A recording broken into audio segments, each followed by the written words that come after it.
वही हाल वही पुरानी चाल। T20 सीरीज के फैसला कुन टाकरे में पाकिस्तान टीम की बदतरीन कारकर्दगी। पहले नाकिस बॉलिंग के बायस इंग्लिश बल्लेबाज 209 रन बनाने में कामयाब। रही सही कसर बैटिंग लाइन ने पूरी कर दी।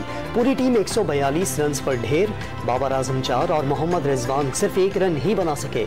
इफ्तिखार ने 19, खुशदिल शाह ने 27, आसिफ अली ने 7 और मोहम्मद नवाज ने 9 रन बनाए। पाकिस्तान को 67 रन से शिकस्त। इंग्लैंड ने सीरीज 4-3 से जीत ली। David Malan player of the match रहे। मैच जीतने की तरफ तो ये गए ही नहीं है। एक ने तो अपनी इनिंग खेली है कि मैं वर्ल्ड कप के लिए क्वालिफाई कर जाऊँ। 200 रन का टारगेट था, लेकिन टीम हमारी ऐसे खेली है जैसे 110 का टारगेट है। ठीक है, बाबर आजम और मोहम्मद रिजवान जिधर आउट हो जाता है ना, उधर ही ब्रेक लग जाती है। This was pathetic performance, pathetic as expected। पढ़ाई छोड़ के, कल मेरा एग्जाम है, मैं अपना एग्जाम छोड़ के मैच देखने आया हूँ। ये मैच देखने को मिला।